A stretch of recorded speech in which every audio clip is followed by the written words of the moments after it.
नमस्कार, मी आर्ज जोशी शलग. आपण पाहताय भारत न्यूज मराठी HD. चर्चा तर होणारच. हा शो घेऊन आपण आज येवती या शहापूर गटातील गावामध्ये आलेलो आहोत. पाहुयात येथील जनतेच्या मनात नेमका कोण जिल्हा परिषदचा सदस्य दडलेला आहे. आपण शेतकऱ्याच्या बांधावरती या ठिकाणी आलेलो आहोत. या ठिकाणी तुम्ही बघू शकता की शेतकरी महिला या ठिकाणी कांदे कापते. आपण तिला विचारूयात, ताई काय नाव आहे तुझं? काय नाव आहे? महादेवी गायकवाड. महादेवी ताई, तुमच्या गटात कुणाची हवा, मशाल की धनुष्यबाण? बघा ते जाऊ दे, सगळं लाडक्या बहिणीचे पैसे तुला मिळाले का? मिळालेत आणि बंद पण झालेत. बंद पण झालेत. मग सरकारला काय म्हणशील तू? काय म्हणायचं, आम्हाला पैसे नको, फक्त आमच्या मालाला भाव द्या. मालाला भाव द्या. मग आता तुझं मत कुणाला, मशालीला का धनुष्यबाणाला? आमच्या मालाला भाव दिल्याशिवाय आम्ही सांगू शकत नाही. पण आता तर मतदान आलंय, तुम्ही ज्याला निवडून द्याल, तुम्हाला मशाल आवडते का धनुष्यबाण? दोन्ही पैकी एक सांगा. नाही, आमच्या कांद्याला भाव दिल्याशिवाय आम्ही मतच टाकणार नाही. मतदानच करणार नाही, तसं यांचं म्हणणं आहे. इकडे या. काय नाव आहे ताई तुमचं? प्रियंका शिंदे. प्रियंका ताई, कोण आवडतं, मशाल का धनुष्यबाण? हा, कुणीच नाही. मशाल मन मशाल. हा, मशाल आवडती का? बघ, मशाल आवडती. ठीक, दिसतोय का मी? आईचं खूपच दुखाले इथं का काय नाव आहे आजी? हा, नाव काय? सुमन भरगांडे.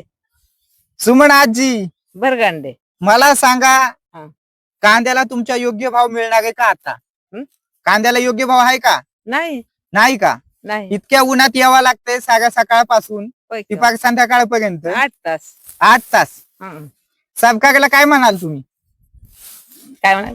सरकारला काय सांगाल? सरकारकडे काय मागणी असेल तुमची? आमच्या मालाला भाव. मालाला भाव. बर, मला एक सांगा, आता आम्ही तुमच्या तालुक्यात फिरतोय, तुमच्या जिल्ह्यात फिरतोय, तुम्हाला कुठला पक्ष आवडतोय? आम्हाला मशाल आवडती का धनुष्यबाण? मशाल. मशाल. कचरू सकट येणार का तुमचा कचरू भाऊ निवडून येणार का मशालीचा उमेदवार? येईल की. येणार का? 100% का? बघूया काय होईल ते काय होईल. काय नाव आहे ताई? रेखा भरगांडे. रेखा ताई, कस काय वाटतंय? उन्हातच येत भाऊ, तुम्ही कांदा सावलीला घ्यायचं की? सावलीला कसं घ्यावं? सावलीला कसं घ्यावं ते पण आहे म्हणा. मला सांगा, तुमच्या मतदारसंघात कुणाची हवा, मशाल का धनुष्यबाण? धनुष्यबाण. धनुष्यबाण. बर, काय नाव आहे बाबा? नागनाथ. नागनाथ बाबा, कस काय सावलीला निवांत बसलाय का? मग कीर्तन बघत होता तुम्ही आता? होय. बघ, तुम्हाला कीर्तनकार कुठली आवडती?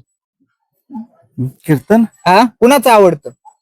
समजेच ऐकू वाटते कीर्तन. पण कोण आवडतं सगळ्यात जास्त? आपल्याला जास्त भजनाचा नाद आहे. भजनाचा नाद. बघ, एखादा अभंग म्हणता काय? आता संगीत नाही, त्याला पकवत काय नाही. म्हणा की, असंच म्हणा एखादा अभंग. येतो का एखादा अभंग? बघत जाऊ द्या. मला सांगा, तुम्हाला आता तुमच्या येवतीचा विकास करण्यासाठी काय पाहिजे, मशाल पाहिजे की धनुष्यबाण? समधीच पाहिजे आपणाला. समधीच, पण दोन्ही पैकी एकच निवडावं लागतं की. बाबा मला सांगा, तुम्ही तरुण वयात असताना तुम्हाला लग्न करायचं असेल, तेव्हा तुम्ही पुरी 100 पोरी बघितले असतात, पण त्यातली एकच निवडली असेल ना. तशी आता त्या 100 मधून एकच निवडा, धनुष्यबाण निवडा, मशाल निवडा. काय वाटतंय ते निवडा. काय वाटतंय तुम्हाला? मशालच आहे आपल्याला. हा, मशालच आहे. मशाल निवडली. बाबांचं मशाली बरोबर लग्न. चला आता इकडे येत. ही जुकू कैसे हो आप? कैसे हो? सब ठीक ठाक? मदन.